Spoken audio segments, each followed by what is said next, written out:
Michaela Vernava for NESN.com here on Radio Row, and from the Jason Smith Show on Fox Sports Radio, I have Jason Smith and Mike Harmon. Thank you guys for joining us today.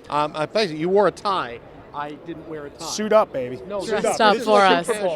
It's casual. It's like Wednesday. Oscar week. No, it's like Oscar week. You dress up. I look like an agent. They say, hey, let's do it. I don't have a watch. I'm gonna look. All right, you know what? Since we're talking fashion, I want to get right into my questions. Who's the best dressed player in the NFL? Best dressed player is Cam Newton, because if you can pull off those pants, even though they were short, I needed to be a little bit higher because they're kind of lower because they were kind of high waters. But if you can pull those pants off, have people talking about you, that's all you need. As long as they weren't capris, you're okay with them? Yeah, capris are bad. My wife told me once, she says, listen, you got to be a certain length because then they just don't look good. How about you? Best dressed player in the NFL? Tom Brady, snappy suits. He's got Giselle dressing him, so he comes out, he's clean. What, to Brady? NESN, come on. It was unintentional, but it's true. I mean, the guy embodies perfect suits, perfect look. It's crisp. It's what I aspire to. So you like the classic style, you like something a little more outlandish. Yeah. Do you approve of the foxtail? Yeah, like the foxtail. You know, the It thing depends. you've been wearing. Yeah, no, it's okay. Yeah, the foxtail's okay. That's a little bit of an acquired taste. The pants more, they hit you right away. Well, since we're on the lighter stuff, best dancer in the NFL? Gronkowski. Gronkowski. Well, especially when it goes after hours, because he brings the rest of the family, including Gordy. Right? All right, so it doesn't have to be on the It's a field. family party. I mean, so that's a whole other level, right? How about you, best No, I dancer? like Colin Kaepernick because he kisses his bicep. He was one, that was before the dab became the big thing. He would kiss his biceps, and I thought that was kind of cool. See, because I do that before every show. Look at that right there. Look at that, just bulging out of this jacket. It's because I'm too heavy, but look at it bulging out of that jacket. See how much you had to reach to get to the bicep, and Kaepernick hasn't kissed his arm in a long, long time, Mr. Smith. Well, he just did an impression. Can you do a Gronkowski dance move impression? I might hurt you. Because you just start splaying out. And Yeah. flying. I mean, you've seen it. Yeah, it's very it could get ugly. lot going on. You'll All hurt right. yourself too. Well, I'll be listed as questionable tonight for the show. all right. Well, a little more serious. Peyton Manning, after this Super Bowl game, return, retire, or Rams? Oh, please not the Rams. We've seen it with Unitas and name it. It's awful. He doesn't have anything left. He's got to retire. He could go out on top, but if any team wanted him, we wouldn't be talking about this. If he was still the same guy, there wouldn't be a conversation. He plays, whatever it is, he retires. That's the right thing for him to do. Mike, what do you think? I disagree. Look, the state of quarterbacking is still abysmal. We had, 62 guys start a game this year, a lot of injuries, a lot of quarterbacks you don't trust. We talk about Kaepernick, we talk about RG3, the Johnny Manziel situation, whether it's in Houston, Cleveland, or in Los Angeles with the Rams.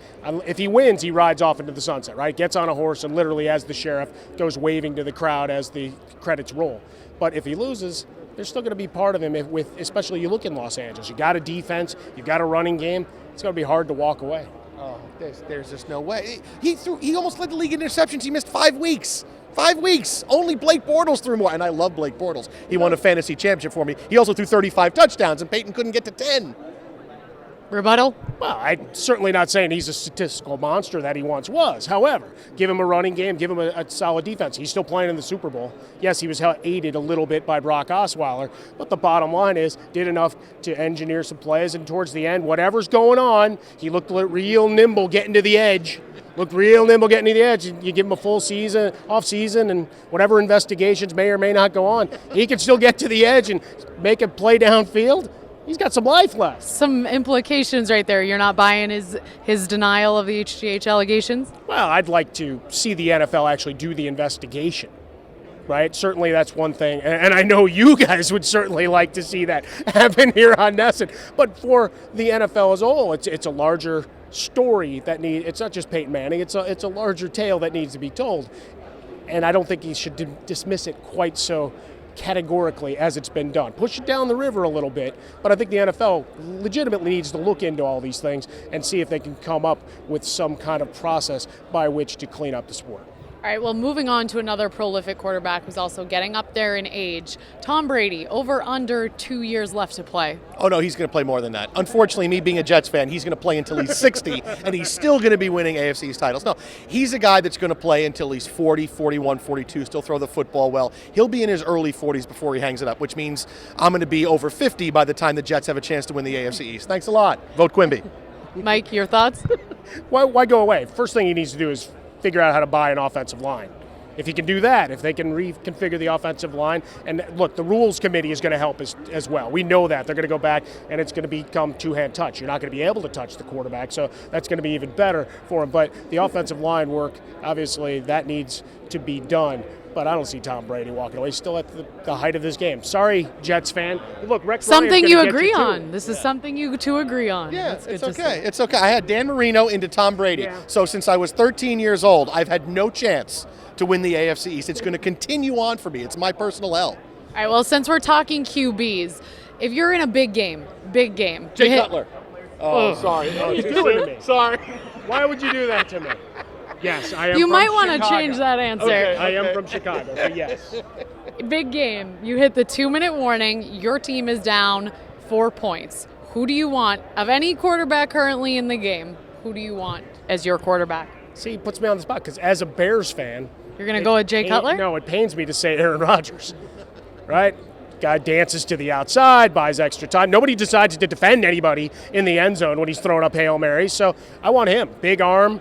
He's been on the big stage. He's done it all before, and he's still got some life left in his legs. If it weren't for the Hail Marys, would you still say that? I would. Okay. How about you? It was this question designed, so I have to say Tom Brady. Of course I got to take Tom Brady. It's fourth and forever, and it doesn't matter. He could have 4th down and 50 with 10 offensive linemen in him, and somehow they're going to get the first down. It's still Brady. He's still the guy, down 4, down 7, whatever it is. Yeah, I want Tom Brady. Yeah, now who's pandering? Yeah, you started by looking at me go with the home. Yeah, that's what you just did. Yeah. Yeah, that's what you did. You just flipped the script and said, oh, now I'm the hero. What was I going to say? Ryan Fitzpatrick? He threw 3 picks in the 4th quarter of the Bills in the final game. It's all Rex Ryan. Couldn't say Ryan Fitzpatrick. You wanted to. We need a couple more microphones, but since your answer was Aaron Rodgers, I cannot pass up this opportunity to ask you. Cam Newton, certainly, in my opinion, deserving of league MVP this year, as an opinion shared with many people. But do you think that Aaron Rodgers has a case that you could say an argument that maybe he is more valuable to the Green Bay Packers than Cam Newton is to the Carolina Panthers? No, Cam Newton, hands down. You're looking at 80% of their offense coming through him, the rushing touchdowns. Look, Jonathan Stewart had a nice year. Cam Newton's not willing to put that 240-pound body on the line at the goal line. It doesn't work. You look at the wide receivers, you have Ted Ginn, who gets rescued from obscurity, was a punt returner and then a bad receiver. Maybe he's got some stickum. We need a stickum investigation on him too. I'm calling for investigation on anybody. But all of a sudden he's got a double-digit touchdown year. Greg Olson's a beard. He's got the beard and he's become a beast. Another guy we let go in Chicago. Good job, Phil Emery. But you look at what Cam does on both his legs and his arm. I'd take him hands down. Your input? Well, look, there's very few guys who make everybody around him better no matter who they are. And Cam and Aaron Rodgers are both those guys. They're very different styles. Cam can run the football, give you a little more. I think you've seen Cam do more with less than Rodgers did this year. Rodgers is a little boy. Look, Randall Cobb is a pretty good receiver. And, James Jones is pretty good. He's got pretty good weapons. Cam has really nobody. And he's still able to put this offense on his shoulders. Cam had the better year. It's why he's the MVP. He does more for his team than Aaron Rodgers does for Green Bay. Jay Smith, Mike Harmon, thank you guys so much for joining us today. Thank you.